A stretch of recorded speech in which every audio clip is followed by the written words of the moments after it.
No hitter over. No hitter comes to a screeching halt.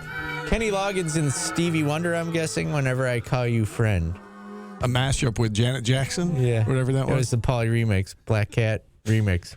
All right. As promised, we bring on our good friend Ric Beardsley. Rick, have you ever heard of Gump before, or is that made up? I myself, as you said earlier, I am hip with it, I guess, because I have teenage kids like you.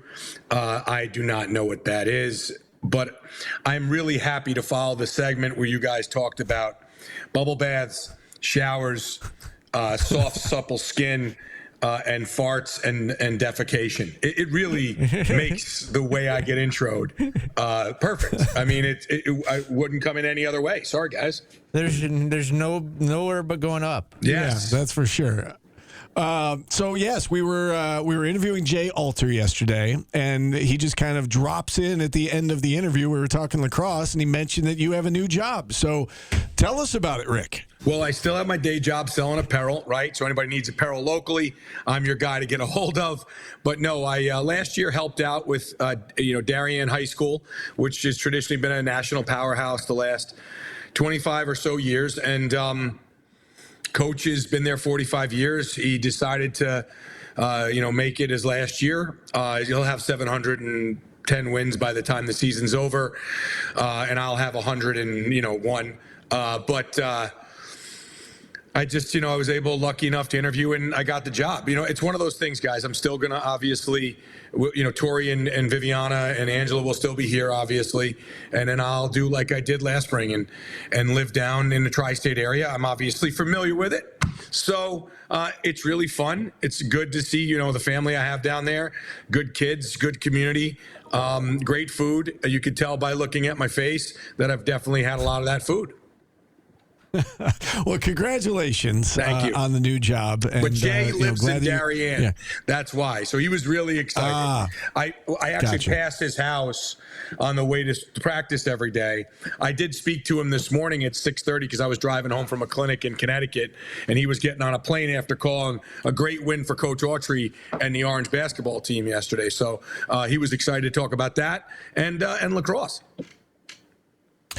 Well, again, congratulations on the job. They're lucky to have you, and glad that you're going to be kind of splitting your time between there and here, because we love seeing you around Syracuse as well. Let's talk some Cuse lacrosse. Yeah, I'm sure you saw the USA Today poll dropped a couple days ago. Cuse number 2, Maryland number 1.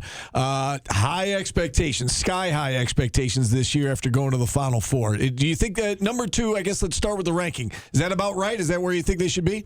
Yeah, top 4 for sure. It can intermix. In this day and age, if you're in that top 4, you're always in that mix to be, in one poll higher than the other. And, the one thing that Syracuse has, and they've gotten right, I think defensively they're really strong and experienced. And I think offense wins games, defense wins championships. Maryland has obviously had great defense the last couple of years. They've always had a D-man of the year. Princeton had the same thing, Duke and so on and so forth. They've had real strong defenses, but I think it's Syracuse's year on defense. What else are you excited about with this team? Is it having Joey Spelina back? Is it, is it the schedule? Is it, coming off the Final Four and just like the expectations in general? What are you most excited about with Cuse Lacrosse in 2026? Well, for me and the alumni and the guys that I'm on text strings with, which is many of them now, especially since Reggie became the women's coach, a lot of us talk a lot more from our teams. For me, it's the expectations. The fact that you're back in where you need to be and where you have to be in order to be Syracuse and to try and build that tradition and get those recruits. I think the expectation where they are is really exciting, at least for myself and for a bunch of alumni that I speak with on a daily basis. I bring up Joey Spelina. Should he be considered the favorite for the Tewaaraton Award? Well, yes and no. All right, he's going to probably set the all-time, scoring record, 60 points. I think he needs. I think it really depends with the pressure that he's had over the years. I think it depends on, do they win? If Syracuse wins a national championship, I would say yes, just like last year. I think if they win, he gets it. I think, you got to win, right? I think there's so many people that have been against him all these years that I think they need to see that satisfaction in order for it to go. I want to talk to you about the schedule, if we could. And Gary Gate has always done this, right? Even when he was the coach of the women's team, even going back to when he was at Maryland, he plays the toughest teams and plays them early and doesn't shy away from anybody. 6 of the top 8 teams in the USA Lax poll are on SU's schedule. There's the long road stretch in the middle. Do you like the schedule? Do you like the makeup of it? Yeah, I mean, I wrote it down, obviously. BU St. Joe's, they're definitely not going to be anybody that's going to bow down, but I think they're very winnable. The one thing I can say that makes St. Joseph's maybe a little bit more winnable, this is probably fodder for them if they see this clip, is that they have a new coach, right? Taylor Ray went off to Penn, so they're a new team, new coach, right? New time they're playing Syracuse. I think Maryland, obviously, is going to pose a threat, and then you hit that gamut, right? Then Penn, Hopkins, Air Force, Denver, right? Air Force should be a little bit. But, Syracuse, if they come out fired up and Coach Gate and those guys have them all ready to go, 1, 2, 3, 4, 5, 6, if you're going in and you can consistently stay in that top 3 in the rankings going into playoffs, you really, with a schedule like that, you're setting yourself up for victory versus failure. In regards to that Maryland game in particular, the fact that they've got them early in the season, do you like scheduling that game knowing that, it's kind of like the Bills and the Chiefs, right? The Bills are like, well, if we're going to win a Super Bowl, we got to get by the Chiefs. Not this year, of course, but, yep. With Syracuse Lacrosse, do you schedule them knowing that, like, hey, we might see them again, so we want to see them in the regular season when the outcome, doesn't necessarily matter, as much as it does in the month of May? Well, we all know this. We're all athletes here, even Paulie in his own right, especially the way he swims in Oneida Lake. The big thing, the old adage, the good coach speak is you got to, to be the best, you got to play the best. But I do think that a tough schedule gets you battle tested. But on the flip side of that, it can mess with you mentally. If you lose a bunch of games, it can mess with you physically because they're battles. But you can't come in and be completely undefeated and untested into the playoffs. Because as we know, playoffs is a whole nother set of things, right? People dig down deep. Teams are beat up. Some last, some don't.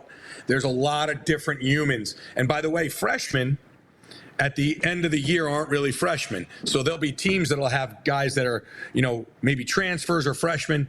They're not freshmen at the end of the year or inexperienced transfers. So I think, in my opinion, I've always wanted to schedule a tough, always have a tough schedule. When like my days at CBA, we scheduled really tough in high school. My days at Syracuse, we had a tough schedule. And at Darien here, where I am now, we have one of the toughest schedules in America. We play, I think it's like 9 ranked teams out of our 15 games. So, again, being battle tested come playoff time can help you or hurt you, but I do think it leans more towards the help you thing. At the beginning of this interview, you touched on the defense. We saw Joe Filardi, play a role. I'm not going to say a key role this year on the football team, but he did play a role this year on the football team, and now he transitions onto the lacrosse field, which is the main reason why he's here, right, is to play lacrosse. What do you know about Joe Filardi? What can we expect from him as a player in lacrosse? Well, I do know one thing. If Joe Filardi had stayed at Half Hollow Hills was the number one, at the end of the year, the number one public school in the country, he would have certainly helped versus hurt. He was obviously one heck of a defenseman if he's getting an opportunity to play in the ACC, and then obviously the combo of football there. Now, let me just say this. Joe Filardi, I give you credit if you're listening, son.